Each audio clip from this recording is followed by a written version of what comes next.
Gearing up for the World Cup, fans descend upon BMO Field for a taste of international soccer action as Canada prepares to host the World this summer.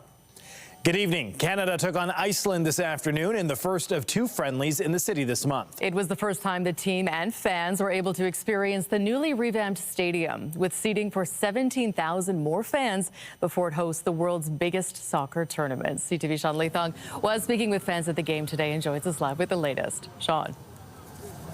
Well, Natalie and Raheem, it got a little scary for some fans today because the 29th overall ranked Team Canada was playing the 74th overall ranked Iceland. And when they fell behind 2-0, fans got a little bit scared, but they managed to claw back.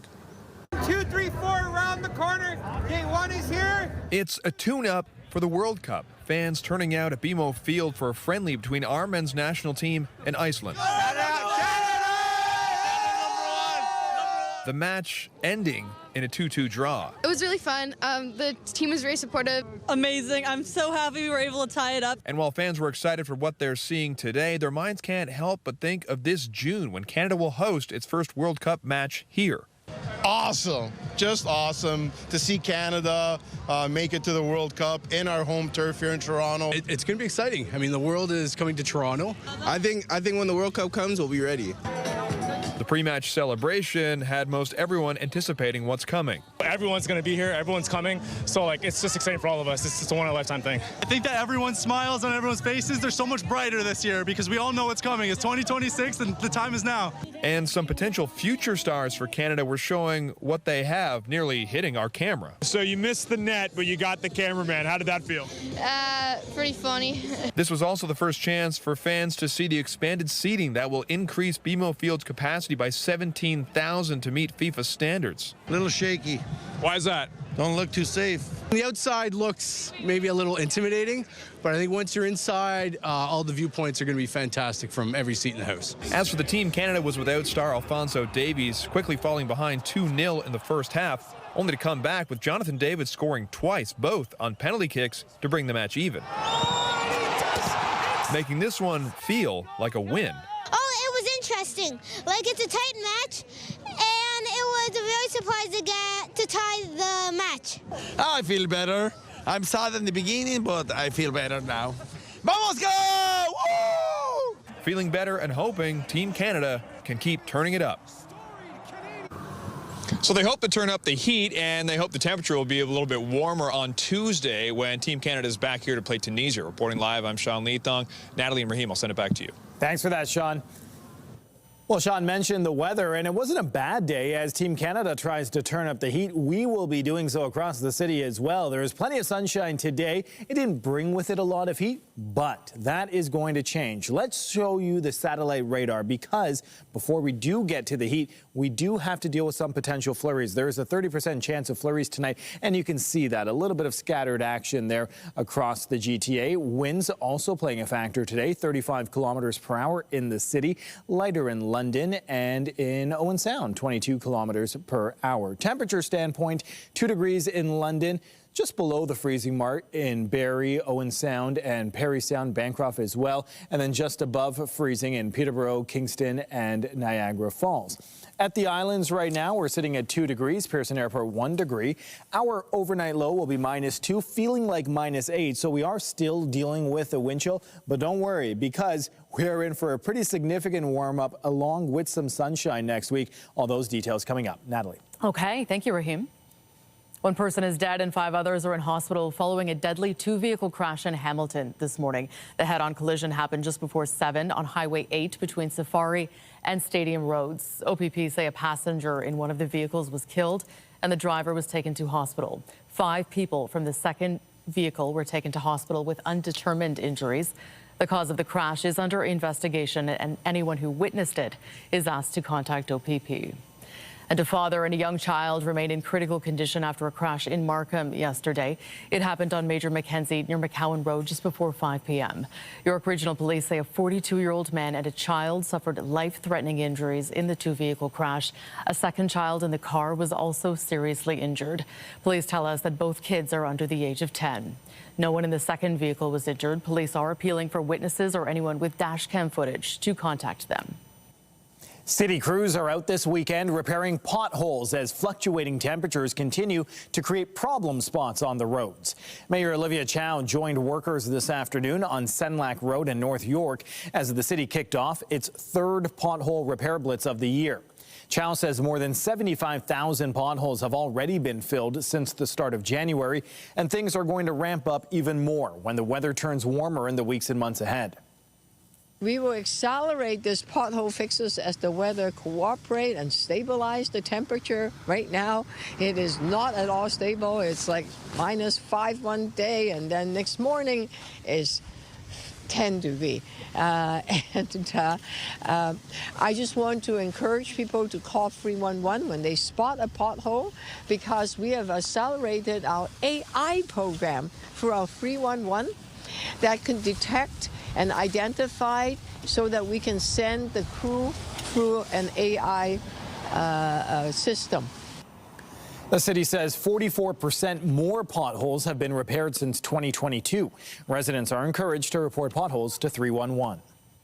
Well, it is a busy weekend in the city, and there are some transit disruptions to keep in mind if you're heading out. There is no subway service on Line 2 between Kipling and Jane stations today because of planned track work. Shuttle buses are running. Tomorrow, service will also be shut down between Jane and Ossington stations, with trains expected to be back up and running Monday morning. Meanwhile, extra trains are running on Line 1 this weekend, as well as additional service on the 510 Spadina streetcar to get fans to and from the Blue Jays games. And on GO Transit, trains on the Lakeshore East Line are running on a reduced hourly schedule this weekend. That is for track upgrades. Because of this, Stouffville Line trains will run hourly between Scarborough GO and Old Elm or Mount Joy. On the Kitchener Line, there is no service between Bramalea Station and Union for track work. GO buses are running between Bramalea and the 407 bus terminal, where riders can connect to the TTC. Good news for drivers. 2 major Toronto intersections are now back open to traffic a few weeks earlier than planned. Mayor Olivia Chow confirmed Friday that Bay and College and Queen and Broadview would be opening back up after lengthy closures for infrastructure work. Those intersections weren't set to reopen until next month, but the mayor says more workers were hired and timelines were compressed. She made the comments as she highlighted efforts to ease congestion on city streets. Several demonstrations were held across the province today to push back against recent decisions made by the provincial government. Fight Forward protests were held at several locations today, including this one in Peterborough, outside the office of local MPP Dave Smith. Dozens of residents lined the street, holding signs and chanting, voicing frustration over a range of decisions made by the Premier and his government, including on health care, education and affordability. Some of the issues under scrutiny, including changes to OSAP funding for post-secondary students, seizing control of school boards, as well as plans to exempt cabinet ministers from freedom of information laws. This is a great, interconnected network of people who are all working against different issues, coming together to work against this government who is cutting so many programs and so much funding to everything. There are so many problems with Conservative governments. We have many of the bills represented on our clothesline, and many of the issues that trade off our money to the moneyed rather than governing for the many. Fight Forward protests were also scheduled as far north as Thunder Bay and east to Ottawa. One was also held this afternoon at Queen's Park. Demonstrators gathered near the U.S. consulate downtown as part of No Kings protests that are taking place across North America today in defiance of President Donald Trump and his administration. To build a world that's just, where balance speak and power bends, to serve the people's trust. This group gathered at University and Queen this morning. Similar demonstrations are taking place in all 50 states in the U.S. Protesters are speaking out against the Trump administration's immigration crackdowns and the ongoing conflict with Iran. Organizers say this is the third No Kings demonstration so far, and they had hoped to see turnout in the millions south of the border. Toronto police confirmed the rally concluded with no arrests or incidents. Meanwhile, thousands of No Kings demonstrations took place or are still underway south of the border. Demonstrators and organizers cited mounting levels of alarm and determination to push back as they say the Trump administration is increasingly ignoring the rule of law.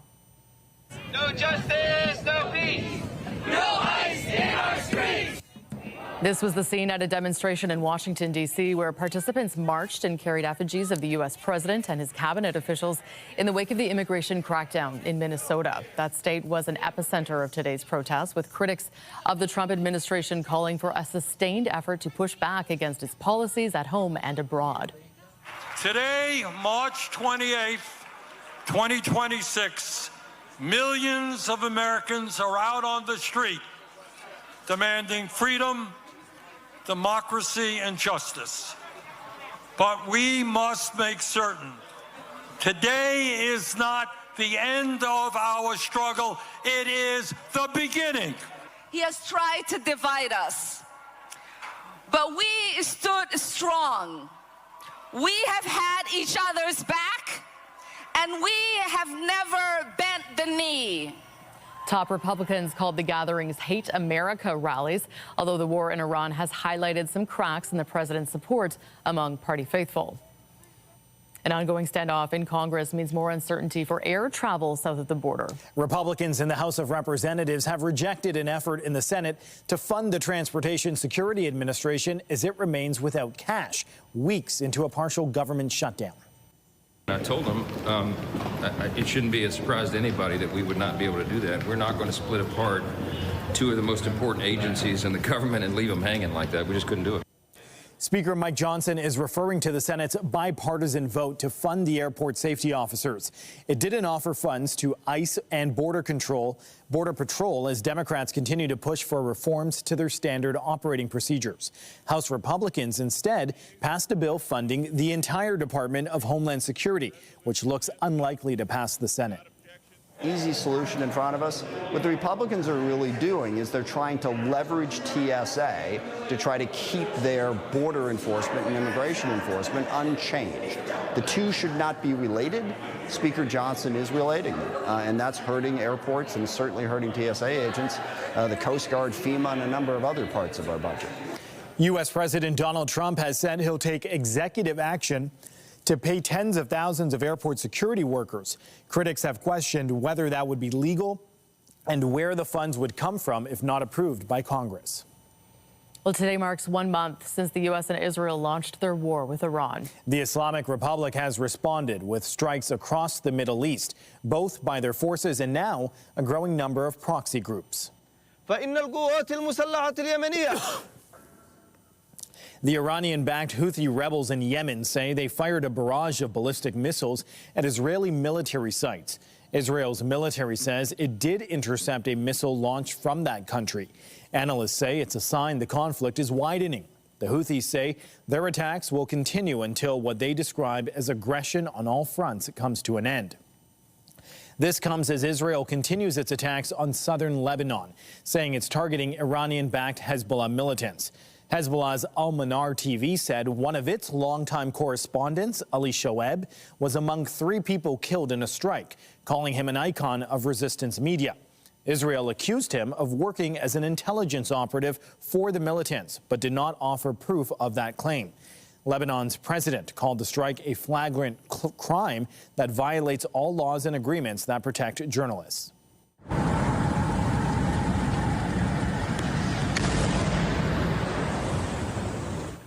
Footage on social media shows the moment an Iranian cluster munition struck Tel Aviv today. It was part of an attack that Israeli officials say killed 1 person and injured 2.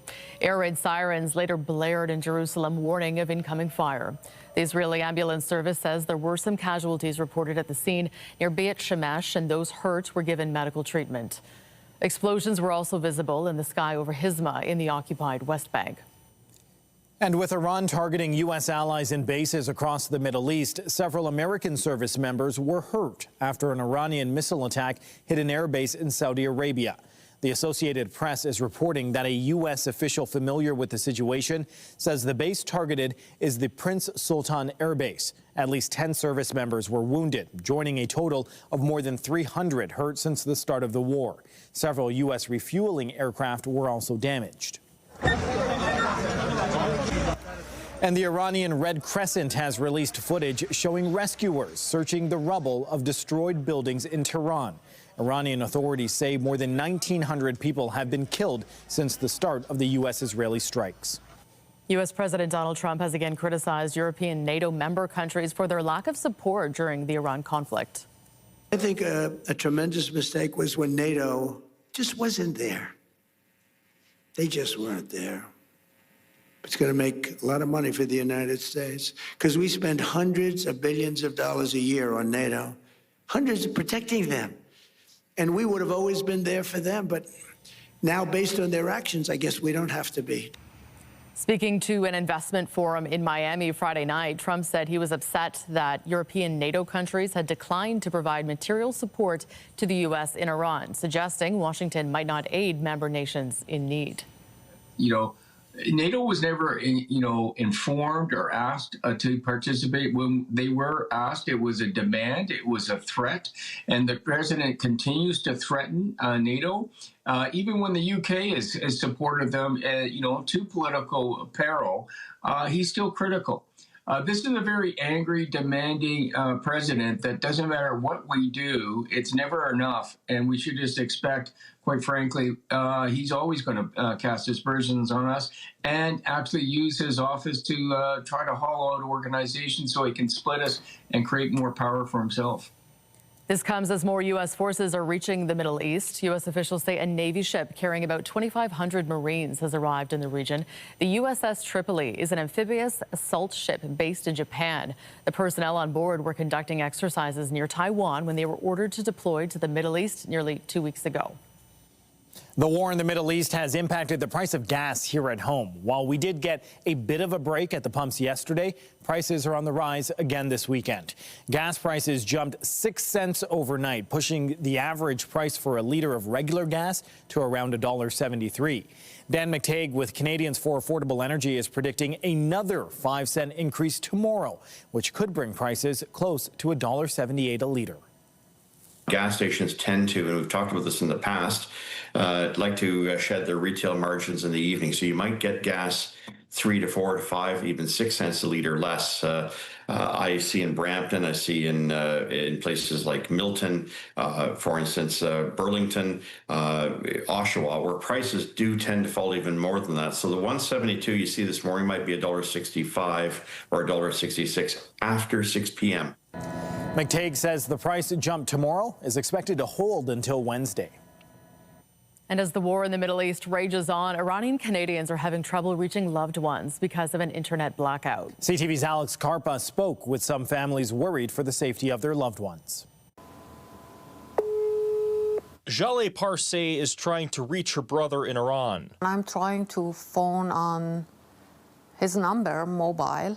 It's a reality many Iranian Canadians like Parseh are facing as they struggle to connect with loved ones back home. That's a very, very difficult time for all Iranian abroad. Parseh's parents, 2 brothers, and countless cousins are living in Iran, but she's barely been able to reach them.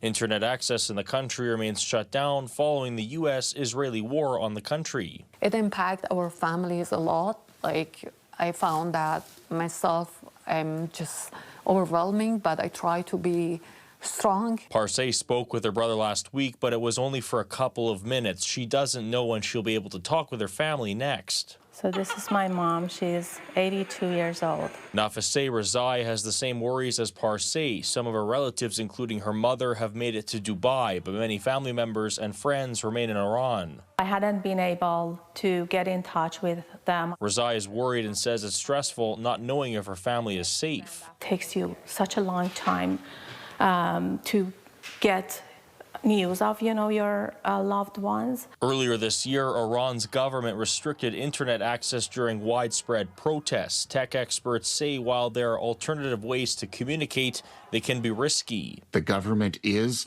looking for this activity and is punishing this activity. It's now been nearly a month since the internet blackout began in Iran. For families like Parsay and Razai, there's no end in sight, leaving them in the dark about the safety of their loved ones. Alex Carpa, CTV News, Winnipeg. There is less than an hour left for new Democrats across the country to cast their ballot, choosing their next federal leader. It is the finish line for a 6-month race to replace Jagmeet Singh, who stepped down after last year's federal election. Voters will choose between union leader Rob Ashton, social worker Tennille Johnston, farmer Tony McQuail, filmmaker Avi Lewis, and Alberta MP Heather McPherson. Those candidates made their final pitches today in Winnipeg as they look to take over a party that has fallen to 6 seats in the House of Commons following last year's election and a floor crossing to the Liberals. Jack Layton inherited a party that was really in about the same situation. And his real creativity, his real mastery was in pulling that stitching together and getting those different parts of the New Democratic Party moving in the same direction. And we saw that it took a number of elections, several elections, but people began to recognize him, people began to like him, and he succeeded. So I think people can see that path, that tantalizing path back to strength. But there's this, need to get the pieces of the machinery all trying to push in the same direction. That's, I think, the main message that the delegates here want to hear from their next leader. NDP members have until 7 p.m. to cast their ranked choice ballots, with the results and new leaders set to be revealed tomorrow morning. Canada's National Lawyers Group is rebuking calls to have Ottawa overhaul the way it appoints provincial, Superior Court and Appeal Court judges. In a letter to Prime Minister Mark Carney, the premiers of Ontario, Quebec, Alberta and Saskatchewan say they only want to see the appointment of judges who are approved and recommended by their governments. The call was quickly brushed aside by Justice Minister Sean Fraser and the Canadian Bar Association. The president of the association says politicizing the judicial system would be a step backward. Well, there was continued political fallout in Ottawa over Liberal MP Michael Maugh's aggressive committee appearance. He appeared to question the existence of forced labor in China. Here's CTV's Annie Bergeron-Oliver with the latest. We need to get short answers, please. The House committee had barely started when Liberal MP Michael Maugh launched into a line of controversial questioning. Have you witnessed forced labor in Shenzhen? Yes or no? About whether forced labor was happening in China and in its auto sector. I think the comments of Mr. Ma either reflect a poor understanding of the situation on the ground in China, or I would put him in the category of useful idiots. Ma says his questions were tied to Shenzhen, China's auto manufacturing hotspot, and not to Xinjiang, an area of well-documented human rights abuses against Uyghurs. In a statement, Ma said, "I asked questions that inadvertently came across as dismissive of the serious issue of forced labor. I condemn forced labor in all its forms." But Ma didn't specifically condemn forced labor in China, something the government isn't doing either.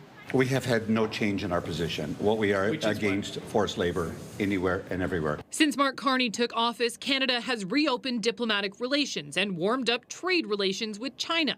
At the same time, Canada seems to have a softer tone publicly about Beijing at the request of the Chinese president. I mean, he didn't say it this way, but I interpret it. Don't lecture me in public. Bring issues to me directly. In his latest departmental plan, Global Affairs doesn't mention forced labor as a priority, a change from 2022 when the same kind of plan specifically said Canada will continue to speak out against China's repression of the Uyghur and Tibetan peoples. Advocates say Canada needs to be stronger in its fight against forced labor and needs to prioritize human rights in conversations with China. When we sideline human rights, we are sidelining our core values and interests. Canada has laws banning imports with the use of forced labor, but many experts say those laws are not strong enough due to weak enforcement powers. Annie Bergeron-Oliver, CTV News, Ottawa. In the meantime, Energy Minister Tim Hodgson said yesterday that the federal government is opposed to forced labor. While speaking to reporters in Markham, Hodgson deferred questions on whether Ma should remain in the Liberal caucus to the Prime Minister. Reports say Hodgson played a key role in getting Ma to cross the floor late last year. A pre-Easter heist means there could be shortages of a popular chocolate bar in Europe for the next while. The company says a shipment of Kit Kat bars weighing in at around 12 tons has gone missing. That worked out to nearly 414,000 units of a version of the bar. Nestle says it's not clear what happened, but a truck that was meant to travel from Italy to Poland with the goods never arrived. They say the barcodes on the stolen Kit Kats are traceable and will alert the company if they're ever scanned. Well, I don't plan on scanning them. I'm just going to be unwrapping them. When we come back, we'll have a full look at the forecast. Also stick around because a very special guest may be joining us on the desk. We'll be right back. Have a break, have a Kit Kat. There you go. We don't have the money for that sponsorship. When you see it happen, send it to CTV News. Text 10400 from your screen to ours. Text 10400. Bell employees from across the country, including some of our own teammates from CTV News, laced up here in Toronto this weekend for the annual Bell Hockey Classic. Let's go, Bell, right now!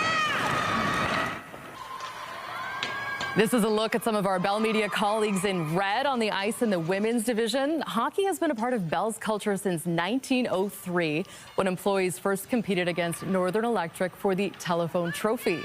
Fast forward 123 years, and the women's division is now in its third year. The CTV News Rebels team was looking for a three-peat in taking home the gold, but unfortunately this year we settled for silver. Congrats to the BMO team who took home top honors today in a tight 4-3 win in the championship game. The charities benefiting from this year's tournament were the Canadian Centre for Mental Health and Sport, Girls Incorporated of York Region, Capital City Condors, and Sun Youth. And we are joined now by Heather Butts, our CTV National News anchor, who is a brand new addition to the team this year, and might I say, a solid defender. So good to have you on the blue line, Heather. Thank you, Natalie. It was fantastic. It was a great opportunity to join the team. I'm really, really grateful to have been welcomed on as the rookie this year, and what an incredible opportunity to play with a group of women who empowered each other all weekend. It was competitive, but a lot of fun. I have a question. So, you know, you guys are all very diplomatic on the news desk, but you guys are out there. What's your playing style? So you're a defender, you're a forward. I saw you out there. What's your playing style? Who do you mimic your game after? What's your strategy? Gosh. Honestly, my strategy today was to save my voice for tonight. I was finding myself yelling a lot from the bench. I don't know, it's the hockey mom in me, I guess. So I was like, I got to tone it down and save the voice for later. But what about you? Oh, I just have my own style. Which is? You just go for it. Just go for it. Just go for it. Just look for the open person. Make sure you're covering them. And once you get the puck, make sure you're looking for your own open person and get the puck to them. So whoever's open, either you're covering the other team or you're looking for your own open person. And you guys can't see our viewers right now, but Natalie actually has electrolytes under the desk right now. Where did it go? Because they're hydrating, because they were playing and they were playing over from the game. Because you were playing today, right? Yeah, I showered here right before the show. Look at that. See? Look at that. So I think to get back to your question, I would say chip and chase is sort of where I'm at on this strategy. I grew up playing ringette, so I can't really do much with the puck, truthfully. I like it. But you know, it was fun to get the medal. Very grateful for the opportunity to have a lot of fun playing with our colleagues. And we got gold last year, but I hear mixed medals is where it's at this year. Mixed medals. So. I think that's great. I think silver has a great shine to it, and truthfully, it was an amazing opportunity to bring people from Bell right across the country. It brings Bell colleagues right across the country to Toronto. We're playing with people, not just Bell Media, but lines people, engineers, people in telecommunications. Yeah, it's a really great weekend. Camaraderie is really important at this time of year, right? So that's awesome. It's great to have you on, Heather. And Heather's going to be anchoring CTV National News tonight at 11 o'clock, so make sure you join her for that. Right now, let's take a look at the weather, shall we? Temperatures right now sitting at 1 degree in Toronto, if I'm reading that correctly, 5 degrees in Windsor, -4 degrees in Sudbury. Let's show you your evening at a glance. If you want to go out for an evening stroll by 7 o'clock, the sun will still be peeking out. 9 o'clock, mainly cloudy, and we'll be sitting right around the freezing mark. Keep in mind that there is a 30% chance of flurries around the 11 o'clock hour. Tonight's lows -2. I mentioned earlier, we are still dealing with a wind chill. It'll be feeling like -8, but things are going to start to warm up pretty quickly. So a lot of good news here. By 9 a.m., mainly sunny, 2 degrees, and we only warm up even further. Our high tomorrow, double digits, 10 degrees. Normal for this time of year is 8, so we are above seasonal. And that's not all. Let's first get to tomorrow. We know it's Jay's home opening weekend, 9 degrees tomorrow, and first pitch will be at 1:37 p.m. Let's show you this 7-day forecast, because if you thought Sunday was good, Monday we lose the sun, but the temps rise all the way up to 17 degrees. We like that. There is some precipitation on Tuesday, 60% chance of rain, also a thunderstorm risk. Then a dramatic drop in temperatures all the way down to 3 degrees on Wednesday. And we say hello to April on Thursday, 4 degrees and a bit of sunshine. And then we get into that long Easter weekend with some rain as well. So a bit of a mixed bag, but we get some good news to start the week, certainly in the form of temperatures. Natalie. Okay, thanks, Raheem. And staying on the ice with players much better than us, the Scepters were looking to keep their winning streak alive, hosting the league-leading Boston Fleet last night. Plenty of time here for Boston, looking for lanes. Win! They score! Liz Shepherd scored the first 2 goals of the game for the Fleet as they jumped out to a 2-0 lead. The Scepters unable to beat netminder Erin Frankel, earning her 3rd straight shutout victory as Boston won the game 4-0. The Scepters return to the ice tomorrow, hosting the Vancouver Golden Eyes. And the Maple Leafs are in action tonight, looking for a 3rd straight win as they visit the St. Louis Blues. Out come the Leafs. It's Michelli over the line. Joshua scores! The Buds are coming off a 4-3 win at home Wednesday night over the New York Rangers, despite being outshot 43-18. Puck drop tonight is set for 7 p.m. in St. Louis. And the Raptors returned home last night after a West Coast road trip, hosting the New Orleans Pelicans. And perform once they got to him. A great pass. Walter flying up with a 2-handed slam. Coming off a tough loss in LA on Wednesday, there was no jet lag for the Raps in this one. Scotty Barnes led with 23 points and 12 assists, and they beat the Pelicans 119-106. Toronto currently sits in 5th in the Eastern Conference, and their push for the playoffs, they host the Orlando Magic tomorrow night. Well, the Blue Jays are back in action today, coming off a thrilling opening day victory last night, kicking off their 50th season. The Jays, raising their American League Championship banner ahead of the home opener, walked off the game in the bottom of the 9th, and they were looking for another win against the Athletics this afternoon. He was outstanding, but he will leave with the A's threatening to take the lead, but still will receive a much deserved big ovation here in his Blue Jay debut. It was a strong outing for the newest Jays starting pitcher Dylan Cease, who struck out 12 batters in 5 innings, breaking the franchise record for strikeouts by a starter in their first outing with the team. But the bullpen struggled in relief for Toronto, giving up 5 runs, including a grand slam in the 7th inning. The Jays battled back, though, tying it up in the bottom of the 9th. The game is currently in the top of the 11th inning, tied at 7 runs apiece. Golf legend Tiger Woods has been released from jail after about 8 hours in custody. Yesterday, Woods was charged with driving under the influence. CTV's Joy Malbin has more on what his latest run-in with the law could mean for his career. Troubling headlines involving golf great Tiger Woods, involved in yet another car crash. Mr. Woods did exemplify signs of impairment. Florida police charged Woods with driving under the influence after his Range Rover was involved in a rollover crash while trying to overtake a pickup truck pulling a small trailer. Fortunately, no one was hurt. We had DRE experts evaluating him, and they believed from on scene that he was not impaired on alcohol. They believed it was some type of medication or drug. But when it came time for us to ask for a urinalysis test, he refused, and so he's been charged with DUI. The golf legend, no stranger to crashes and controversy. In 2021, he was speeding in a residential area, a horrific crash where doctors considered amputating his shattered right leg. He was never charged. I'm lucky to be alive, but also still had the limb. In 2017, Woods was arrested for driving under the influence, and another crash in 2009 revealed scandal that led to the end of his marriage. Tonight, the president weighing in. I feel so badly. His He's got some difficulty. There was an accident, and that's all I know. Very close friend of mine. He's an amazing person. For those who watched Woods swing his way back to competitive golf after several painful back surgeries and rupturing his Achilles heel. That part is sad. Again, it's a disappointing situation that Tiger finds himself in, and when he finishes his career, I think this is going to be part of it. Woods spent 8 hours in jail and later released on bond, but speculation of yet another comeback at the Masters next month very much in doubt. Joy Malvin, CTV News, Washington. Coming up on CTV News, we introduce you to a Windsor man who had the chance to guest star in a hit medical drama. We take you behind the scenes after the break.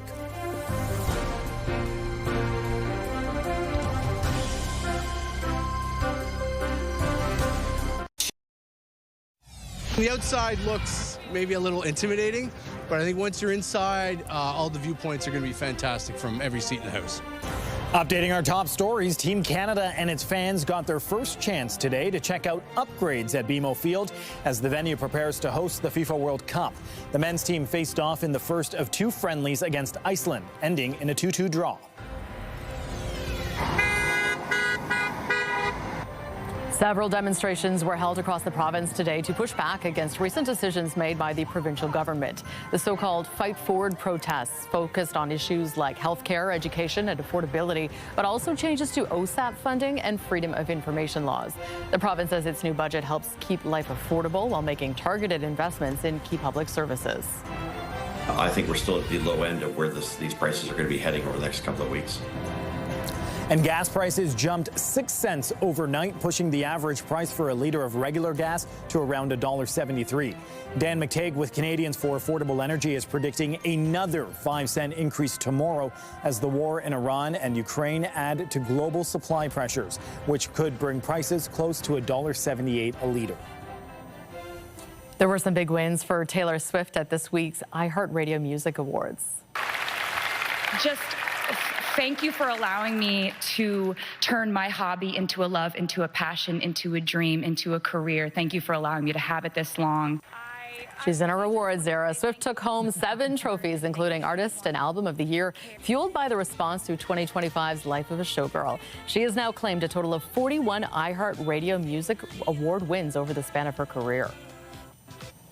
A Windsor man is hoping to make a name for himself in Hollywood, recently guest starring in a hit drama. He was on the latest episode of The Pit, now streaming on Crave, as a patient in need of life-saving care. CTV's Robert Lothian has more from behind the scenes. Something hard. I don't really remember the rest. Under the bright lights of Hollywood wasn't where Shane Devin Nelson expected to receive his most important operation to date. It's so surreal being able to say that I got to act alongside Noah Wyle, who is the Emmy Award winner for Best Actor. That still hasn't fully set in yet. The Windsorite guest starring in the latest episode of Emmy Award-winning drama The Pit. Dante Casella, 34, blunt trauma from a fireworks explosion in his storage unit. Injured in a firework accident, Nelson's character is in the ER for a gruesome head injury. There was a moment where Fiona Dourif was kind of like, all of America is going to see your scalp and be like, oh my God, and cover their eyes, It's a big break for the Walkerville Collegiate alum who's appeared in shows like Chicago Fire and the Murdoch Mysteries. Nelson spent 4 days in Los Angeles last fall shooting for the hit medical drama. So there's just this beautiful buzz that exists even between the crew members, the crew and the cast are like this,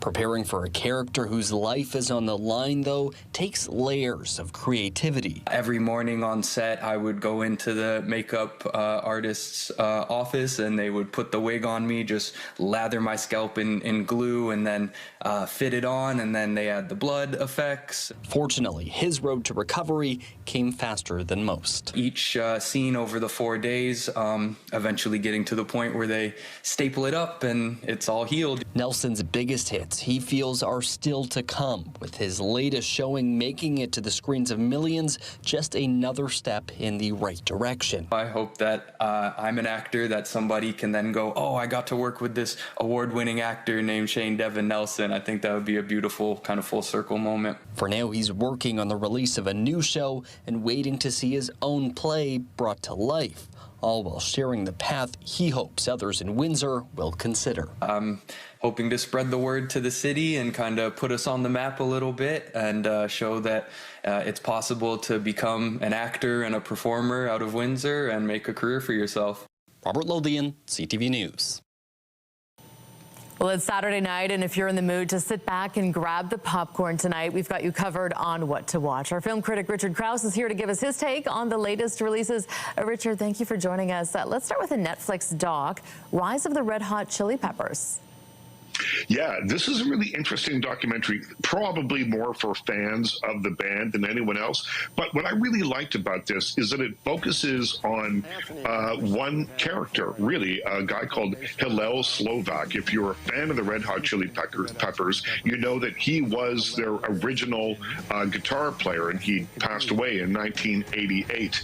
And he has been kind of forgotten, I think, by the mists of rock and roll time. But this is a documentary that is here to remind you of the impact that he had. So it is, in one way, a look at the band, how they came together. They've known one another since they were teenagers. It's a band of brothers kind of situation where they picked up their instruments at pretty much the same time. They became a band altogether and then became enormously successful.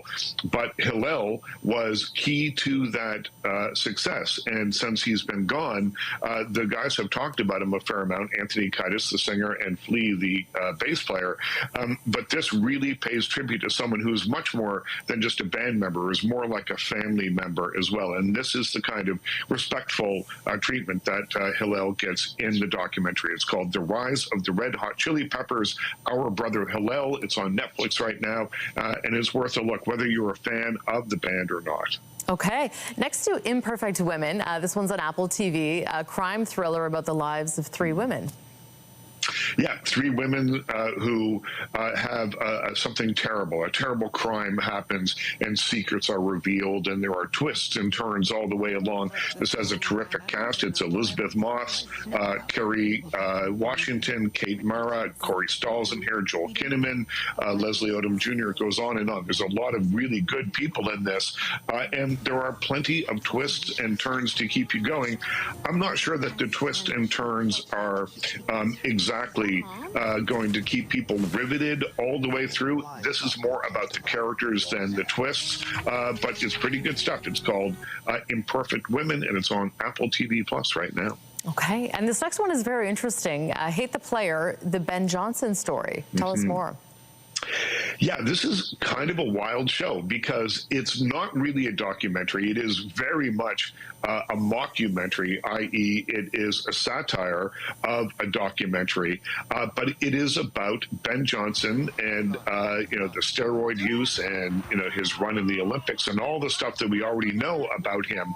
But Ben Johnson was involved in the production of this. In the mockumentary show, he's played by Shamir Anderson. We've seen him in John Wick Chapter 4 and lots of other things.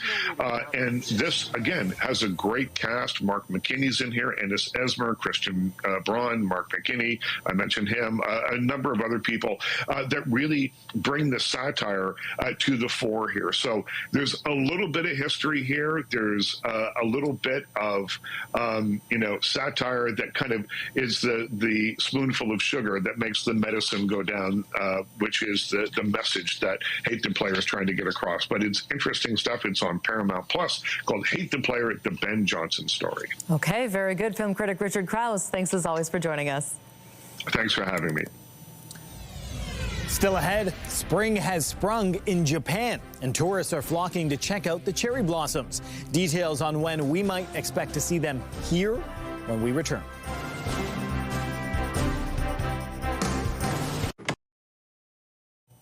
Well, today may still feel a little like winter out there, but spring is upon us, and that means soon the bulbs will be blooming across the city, including the popular cherry blossoms in High Park. Meanwhile, in Japan, the sakura trees have already started to bloom, drawing tourists hoping to catch a glimpse. In Japan, cherry blossom season is synonymous with Hanami, Japanese for flower viewing. It is a spring tradition across the country, drawing large crowds to well-known parks where cherry trees grow and swaths of pink and white cover the area.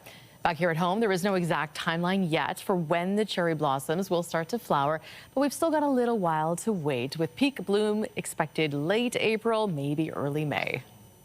Well, something to look forward to there. Something to look forward to in the immediate future is the warming up of temperatures. As we take one more look at the forecast, the satellite radar is showing a 30% chance of flurries. You can still see some activity there, but nothing too significant to be concerned about. Temperature-wise, 1 degree in Hamilton, 2 degrees in both Niagara Falls and London. Let's take a look at the 7-day forecast so you can see what I was talking about with the temps. All the way up to 10 degrees tomorrow with some sunshine. Then we lose the sun, but the temps continue to rise. 17 degrees on Monday. Some potential thunderstorms on Tuesday, and then a significant drop in temperature. You can see on Wednesday as we begin the month of April, it comes with a stark change. Not only is our daytime high going to be 3 degrees, but the overnight low below seasonal, well below at -6. Thursday, we bounce back a little bit. And then as we say hello to the long weekend, it's a bit of a mixed bag, right? Yes, there's going to be some active weather, but the temperatures are pretty good, 5 and 8 degrees respectively on Friday and Saturday. Natalie. Thank you, Raheem. Be sure to join us tonight at 11 for CTV National News, followed by our next local newscast at 11:30. In the meantime, our coverage continues anytime on CP24 and online at ctvnewstoronto.ca. For all of us here at CTV News, thank you for watching. See you at 11:30. See you.